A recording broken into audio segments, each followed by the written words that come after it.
Switching to Geico is a good idea, especially when you consider everything. First off, Geico makes it easy to switch. They have licensed agents available 24/7 online or over the phone. But if it's so easy, you might start thinking everything is easy, even big wave surfing. And it's not. It's actually quite difficult. Well, if you switch to Geico, you could save hundreds on car insurance. And you could keep saving by bundling your motorcycle, boat, and RV, plus your home or renter's insurance.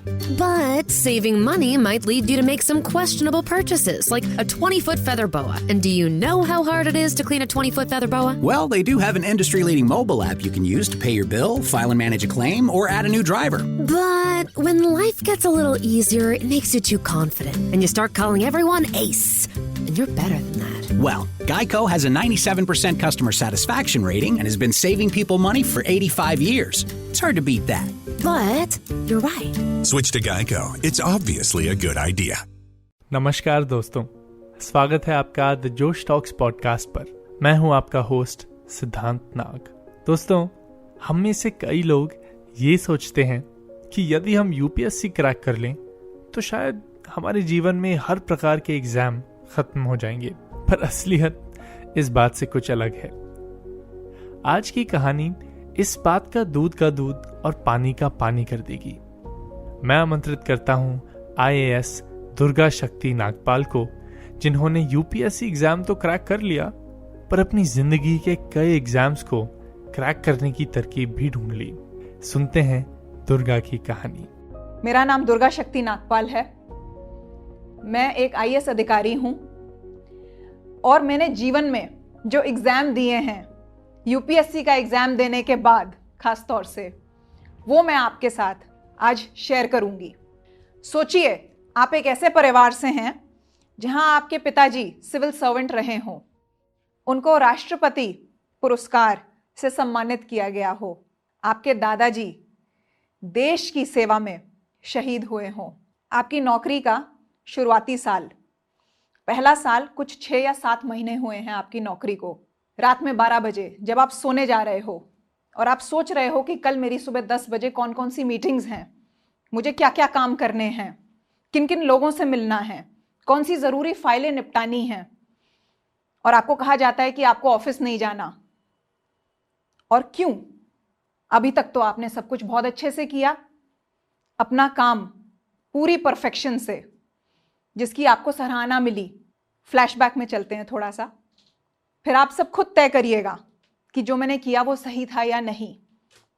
मैं एक दिन अपने office में बैठी हुई थी, कुछ ही दिन हुए थे मुझे ज्वाइन किए हुए। कुछ गांव वाले आए और उन्होंने कहा कि रात में गुंडे आते हैं, जेसीबी, ट्रैक्टर, डंपर, ट्रॉली और कट्टे लेकर के आते हैं, हमारे खेतों के आसपास खनन करते हैं, अवैध खनन, बालू, देसी भाषा में मिट्टी को बालू कहा जाता है, जो कि कंस्ट्रक्शन एक्टिविटी में बहुत यूज़ होती है। उसको खोदते हैं, ट्रैक्टरों में, ट्रॉलियों में भर भर के उसको ले जाते हैं। उससे उनकी फसलों को बहुत नुकसान होता है। जो यमुना नदी बह रही है उसकी दिशा बदलती जा रही है, पानी उनके घरों तक पहुंच रहा है, बाढ़ का डर बना हुआ है। हमारी मदद करिए, हमें बचाइए। मैं सोचती हूँ कि ये इतना अच्छा शहर जो कि विकसित हो रहा है, रात में यहाँ ऐसे काम भी होते हैं। मैं जा कर के देखती हूँ और आप यकीन मानिए, जैसे शादी में शामियाने लगते हैं, लाइटें लगती हैं, वैसा माहौल देखने को मिलता है गांव में।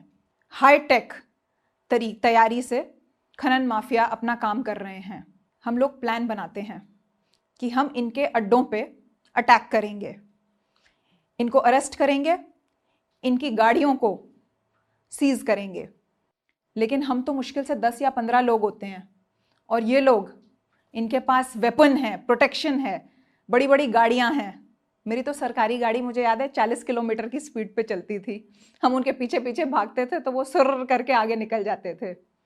तो हमने सोचा ऐसे नहीं चलेगा, हमें और अच्छे से प्लानिंग करके जानी पड़ेगी। तो हम रात रात को अपनी रेड्स करनी शुरू करते हैं फुल सीक्रेसी से। किसी को पता नहीं होता है कि हम कहाँ रेड करने वाले हैं। लास्ट मिनट पे मैं डिस्क्लोज करती हूँ और 2 हफ्ते, शायद 2 हफ्ते भी नहीं, 10 या 12 दिन के अंदर 100 से ज़्यादा व्हीकल्स, जिसमें डंपर, ट्रॉली, ट्रैक्टर, सब तरह के वाहन शामिल हैं, छोटे से लेके बड़े, 100 से ज़्यादा व्हीकल्स हम पकड़ लेते हैं। लगभग 120 लोगों को अरेस्ट कर लेते हैं इतनी कुछ FIRs भी दर्ज कर लेते हैं, और जो राजस्व है, ट्रेजरी जिसको बोलते हैं, उसमें हम 80 करोड़ रुपए की रॉयल्टी कमा करके सरकार को देते हैं। ऐसी चीज पहले कभी नहीं हुई होती है। तो एक तरफ जहां किसान इतने खुश होते हैं, मेरे ऑफिस आते हैं, मुझे याद है अपने घर की गाय का बना हुआ घी लेकर आते हैं, कोई गाजर का हलवा लेकर के आता है, कोई अपनी खेत की सब्जी लाता है, तो कोई फल और फूल लेकर के आता है। इतने खुश होते हैं वो गांववासी एक तरफ। तो दूसरी तरफ मुझे धमकियां आनी शुरू हो जाती हैं, फोन से, चिट्ठी से, कि तुम्हें छोड़ेंगे नहीं, अपनी रेड करना बंद कर दो, नहीं तो तुम्हें छोड़ेंगे नहीं। मुझे याद है मेरे माता पिता जा रहे थे कहीं, रास्ते में उन्हें रोक लिया गया और मेरे फादर को ये कहा गया, अपनी लड़की को समझा लो, उसे रोक लो, नहीं तो उसे उठा लेंगे। शायद उन्हें पता नहीं था कि मैं तो फिर भी कुछ ही निडर हूं, मेरे पिताजी तो मुझसे कई गुना ज्यादा निडर हैं। तो मेरे पिताजी ने यह जवाब दिया, तुम में जितनी ताकत है उसका इस्तेमाल कर लो, उसका बाल भी बाका तुम नहीं कर पाओगे। मुझे लगता है कि उन्होंने जो मेरे में विश्वास रखा है, उसकी वजह से ही मैं जिंदगी में निडर हो पाई हूं। मैं कभी सोच भी नहीं सकती थी कि मेरे छोटे से प्रयास, जिसमें मेरी टीम ने मेरा पुरजोर साथ दिया, शायद मुझसे कई गुना ज्यादा उन्होंने मेहनत की, उसकी इतनी सराहना हमें देश दुनिया से मिलेगी। बहुत वाहवाही हुई और मुझे सर्विस में बाइज्जत रीइंस्टेट किया गया। मुझे याद है अखबार की जो हेडिंग थी कवर पेज पे, उसमें लिखा था, दुर्गा शक्ति Nagpal reinstated with full honours. वो फुल ऑनर्स मेरे लिए बहुत इंपॉर्टेंट शब्द थे। मेरे परिवार की डिग्निटी, सालों से जो हमारी प्रेस्टीज थी, सब कुछ दांव पे था और वो फुल ऑनर्स से मुझे वो सब वापस मिल गया। तो अगर आप अपना काम पूरी ईमानदारी से, निष्ठा से और सबसे ज्यादा जरूरी निडर होकर के करते हैं, तो सारा समाज आपके साथ जुड़ जाता है।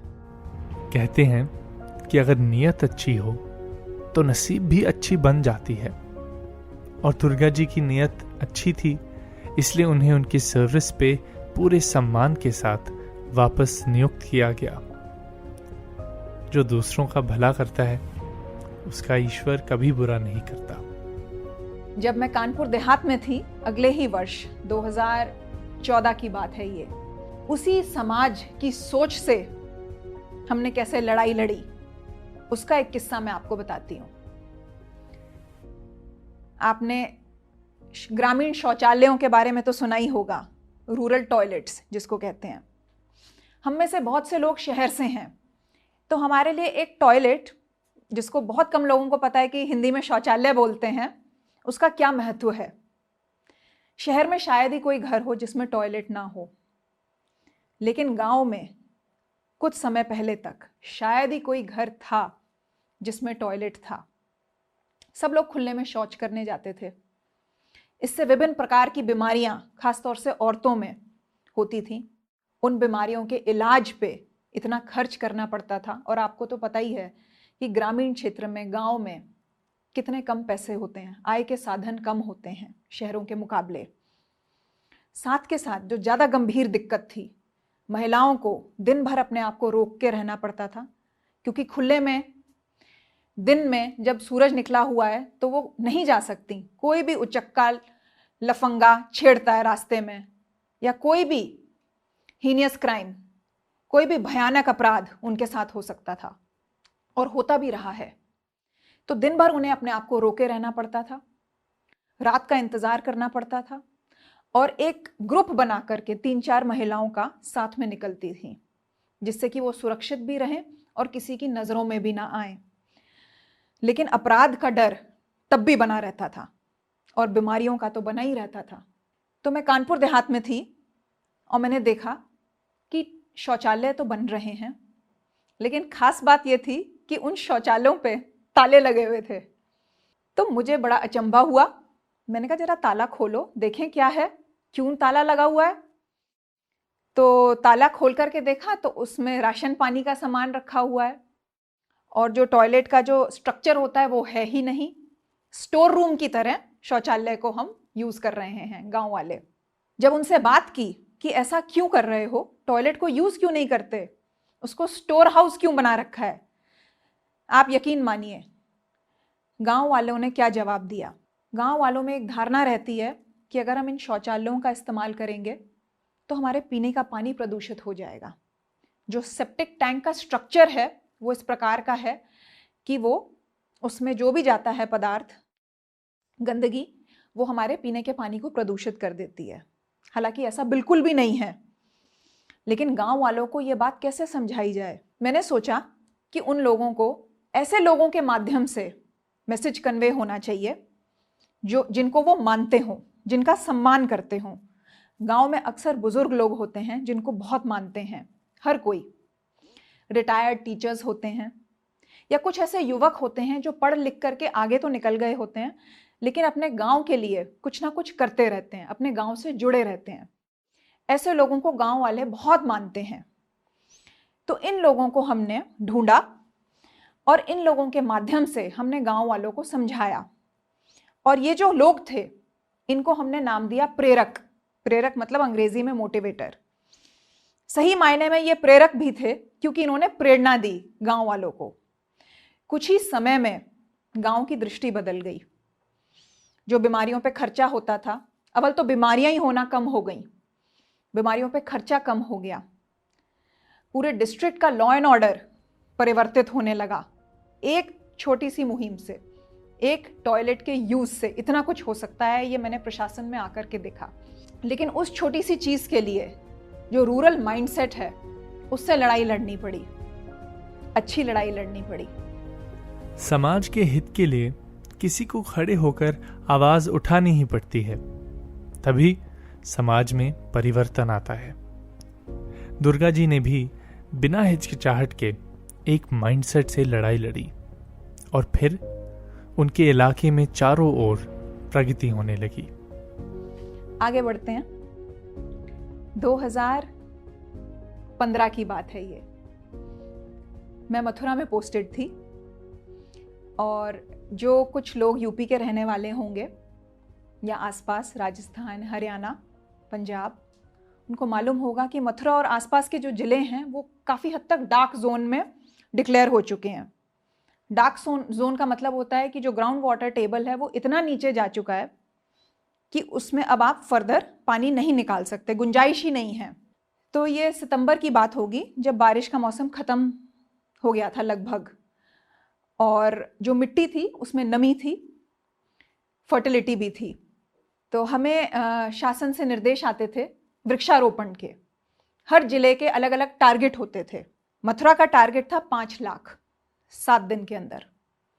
7 दिन के अंदर 5 लाख पौधे लगाने थे। मैं पर्यावरण को लेकर के बहुत पैशनेट हूं और मथुरा की सिचुएशन को ध्यान में रखते हुए मुझे लगा 5 लाख का टारगेट बहुत कम है। मैंने सोचा 5 को 25 कर दिया जाए। तो जब मैंने अपनी टीम से कहा तो सबने मना कर दिया, कहते ये तो हो ही नहीं सकता। 7 दिन में 5 लाख लगाना ही इतना कठिन काम है, और अगर हम मान भी जाएं तो इतने पौध आएंगे कहां से, और अगर आ भी गए तो उनको रखेंगे कहां पर हम। मैंने सोचा वो सब हो जाएगा, पहले आप निर्णय ले लो कि हमें ये करना ही करना है। किसी चीज के लिए अगर आप इतना स्ट्रांगली फील करो तो कुछ भी संभव है। बल्कि मुझे ऐसा लगता है कि अगर आप जीवन में कोई निर्णय तय कर लो कि मुझे ये करना है तो रास्ता अपने आप बनता जाता है। वो सिर्फ तय करने का अहम पॉइंट होता है लाइफ में। तो मेरी टीम को मैंने मनाया और वो मान गए। हमने पूरी प्लानिंग की, पौध का इंतजाम किया, कंटिन्यूअस सप्लाई उनकी बनी रहे, स्टोरेज की व्यवस्था की, गांव-गांव में, स्कूलों में, धर्मशालाओं में, कम्युनिटी सेंटर्स में। फिर पौधों को लगाने के बाद उनकी गुड़ाई, खाद, पानी, इस सब की व्यवस्था भी बहुत ज़रूरी थी। और हमने रैपिड फायर मोड में पौधारोपण करना शुरू किया। 7 दिन का समय था हमारे पास सिर्फ। एक बहुत इंटरेस्टिंग उसमें ट्विस्ट मैंने किया। कुछ ग्राम प्रधान आए मेरे पास और उन्होंने कहा कि आप आकर के पहला पौधा लगा दीजिए। और ऐसे आप लगाते जाइए हर खेत में। बाकी के पौधे हम लगवाएंगे। उनका काम था लगवाने का। पौधों की व्यवस्था हो चुकी थी, लेबरर्स की व्यवस्था हो चुकी थी, खाद पानी की व्यवस्था हो चुकी थी। उन्होंने कहा आप पहला पौधा आकर के लगा देंगी तो एक पॉजिटिव मैसेज, शुभ संकेत चला जाएगा समाज में कि आईएएस अधिकारी आई हैं, पहला पौधा उन्होंने लगाया है, उससे एक अच्छी भावना पैदा होगी। मैंने सोचा और मैंने कहा कि पहले के बजाय अगर मैं आखिरी पौधा लगाने आ जाऊं तो कैसा रहेगा।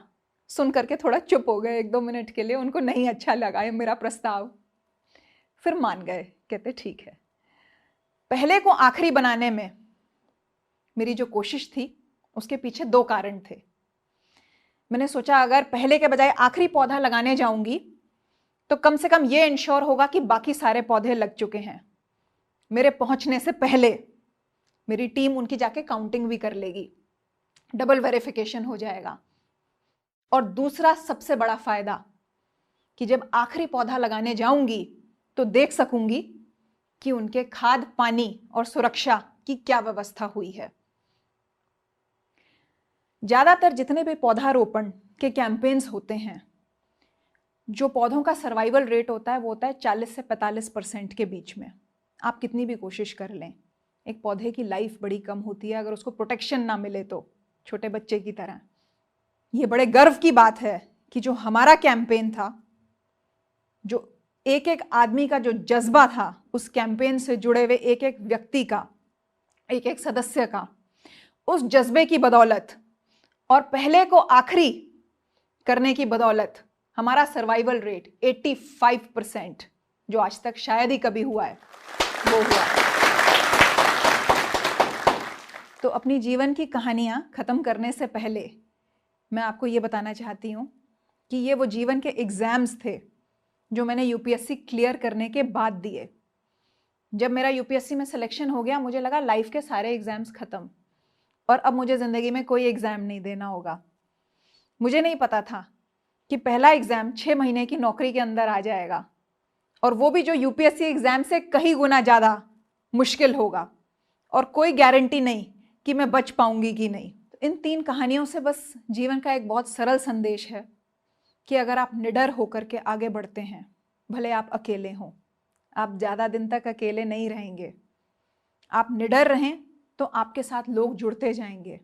आप लोगों को साथ में लेकर के चलें तो आपकी मुहिम और बड़ी होती जाएगी। और अगर लोग भी ना हों, आपको लोगों को जोड़ना हो, तो वो भी बहुत आसान काम हो जाएगा। आप जीवन में किसी भी क्षेत्र में रहें, बहुत ज़रूरी है कि अगर हम टारगेट को पूरा कर रहे हैं तो वो सिर्फ नंबरों में ना हो। उस टारगेट को अचीव करने के बाद उसका क्या नतीजा निकल रहा है, क्या उससे उन लोगों को फ़ायदा मिल रहा है कि नहीं, चाहे वो शौचालयों का उपयोग हो, चाहे वो एक पौधे की ज़िंदगी हो, ये बहुत ज़रूरी है। वहीं से ज़िंदगी की शुरुआत होती है। टारगेट अचीव करने से हमारी शुरुआत होनी चाहिए, ना कि ख़त्म। उम्मीद है कि जो ये 3 किस्से जीवन के मैंने आपके साथ बांटे, ये आपको पसंद आए होंगे। बहुत बहुत धन्यवाद। दोस्तों, ये याद रखिए कि जिंदगी में कोई लक्ष्य मनुष्य के हौसले से बड़ा नहीं। हारा केवल वही है जो लड़ा नहीं।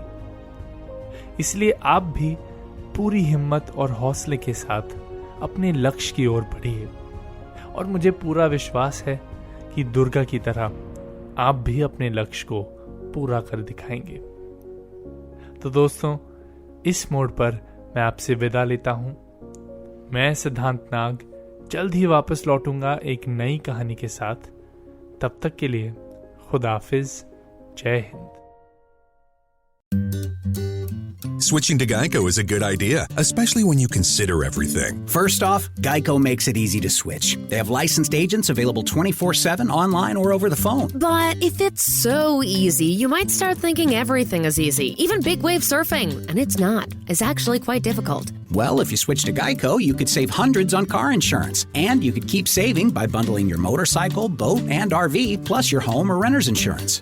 But saving money might lead you to make some questionable purchases, like a 20-foot feather boa. And do you know how hard it is to clean a 20-foot feather boa? Well, they do have an industry-leading mobile app you can use to pay your bill, file and manage a claim, or add a new driver. But when life gets a little easier, it makes you too confident, and you start calling everyone Ace. And you're better than that. Well, Geico has a 97% customer satisfaction rating and has been saving people money for 85 years. It's hard to beat that. But you're right. Switch to Geico. It's obviously a good idea.